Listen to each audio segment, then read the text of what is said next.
আসসালামু আলাইকুম।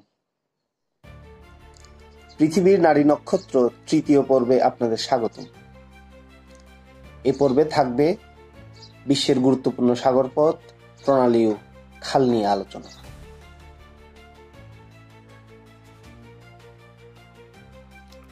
সাগরপথ, প্রণালী ও খাল প্রত্যেকটাই আন্তর্জাতিক বাণিজ্যে গুরুত্বপূর্ণ ভূমিকা রাখে। এগুলোকে বলা হয় আন্তর্জাতিক বাণিজ্যের মেরুদণ্ড। প্রায় ৮০% বেশি পণ্য সাগর পথে পরিবহন করা হয়। এছাড়া এগুলো সামরিক বা কৌশলগতভাবেও গুরুত্বপূর্ণ। এগুলোর যে কোনো একটিতে সংকট তৈরি হলে সাগর পথের সরবরাহ ব্যবস্থা ভেঙে পড়ে, দেখা দেয় সংকট, বৃদ্ধি পায় পণ্যমূল্য। গুরুত্বপূর্ণ কয়েকটি সাগরপথ, প্রণালী ও খালের বিস্তারিত থাকছে এ পর্বে। English channel. ইংলিশ চ্যানেল সংকীর্ণ একটি সাগরপথ। এর আয়তন ২৯,০০০ বর্গমাইলের মতো, যা ইংল্যান্ড ও ফ্রান্সকে আলাদা করেছে আর যুক্ত করেছে নর্থ সি কে আটলান্টিক মহাসাগরের সঙ্গে। এর সর্বোচ্চ গভীরতা ৫৬৫ ফুট। এ চ্যানেলের জোয়ার সাধারণত অত্যন্ত শক্তিশালী হয়, বিশেষ করে ডেভর প্রণালী এলাকায়।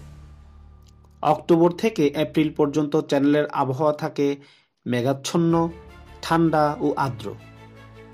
তীব্র বাতাস থাকে এবং দৃষ্টিসীমা থাকে কম, আর বাকি সময়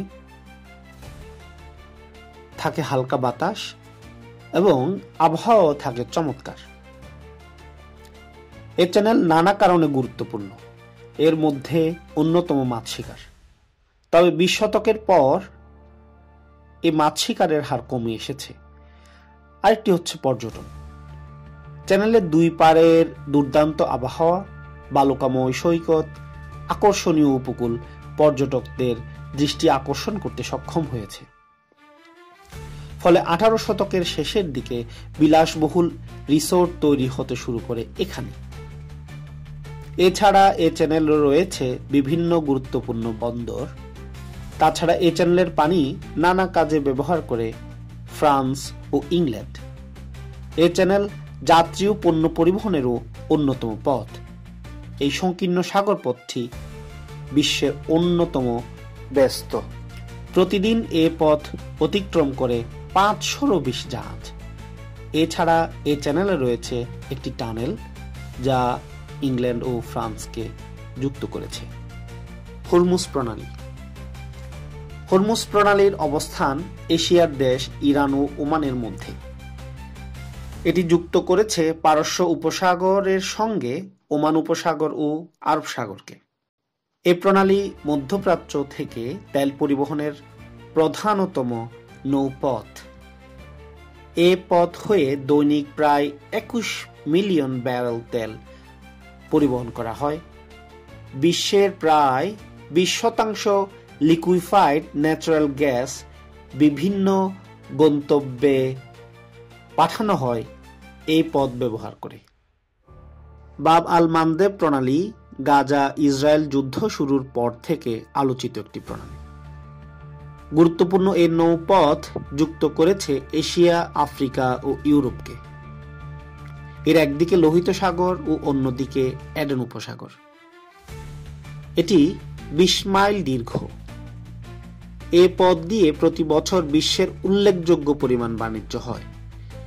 বিশ্বব্যাংকের তথ্য অনুযায়ী আনুমানিক ৩০% তেল, ৪০% শুকনো পণ্য লোহিত সাগর বা রেড সি এবং সুয়েজ খাল দিয়ে পরিবহন করা হয়, যা এই প্রণালীকে গড়ে তুলেছে বৈশ্বিক পণ্য সরবরাহ ব্যবস্থার অত্যন্ত গুরুত্বপূর্ণ অংশ হিসেবে। আটলান্টিকের সঙ্গে ভূমধ্যসাগরকে প্রাকৃতিকভাবে সংযোগ ঘটিয়েছে জিব্রাল্টার প্রণালী। এর এক পাশে ইউরোপের স্পেন আর অন্য পাশে আফ্রিকার মরক্কো। এটি ৩৬ মাইল দীর্ঘ আর প্রস্থে মাত্র ৮ মাইল। এর গভীরতা ৩০০ থেকে ৯০০ মিটার পর্যন্ত। এটি বিশ্বের অন্যতম একটি ব্যস্ত নৌপথ।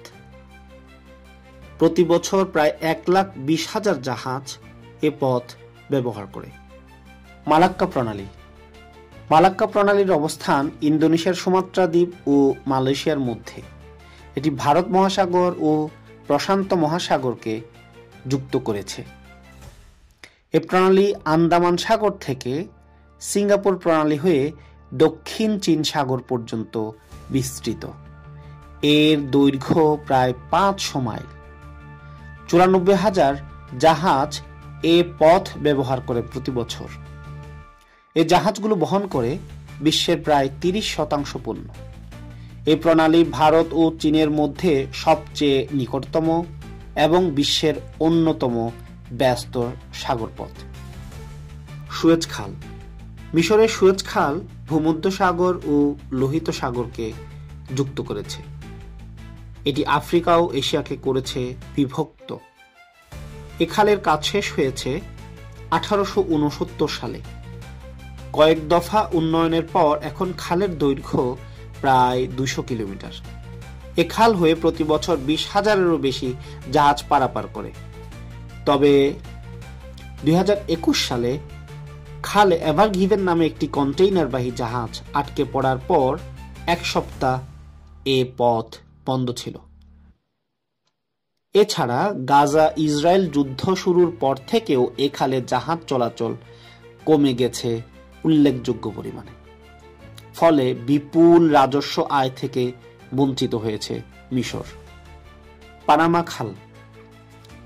নানা চড়াই উতরাই পেরিয়ে পানামা খালের খনন কাজ শেষ হয়েছে 1914 সালে।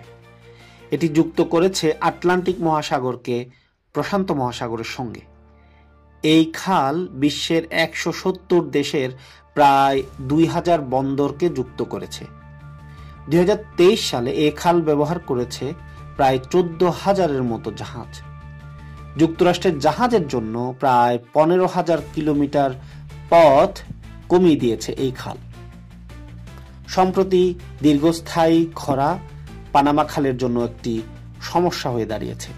ফলে ট্রানজিট নেওয়ার জন্য জাহাজগুলোকে কয়েক ঘন্টা থেকে সপ্তাহ পর্যন্ত অপেক্ষা করতে হচ্ছে বা হয়েছে।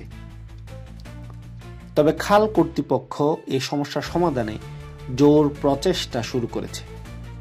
এর মধ্যে অন্যতম হচ্ছে পানি সংরক্ষণ ব্যবস্থা এবং জাহাজগুলোকে তাদের ড্রাফট কমাতে বলা। প্রিয় দর্শক, আজ এতটুকুই। সবাইকে ধন্যবাদ জানিয়ে বিদায় নিচ্ছি। ভালো থাকুন, সুস্থ থাকুন। আল্লাহ হাফেজ।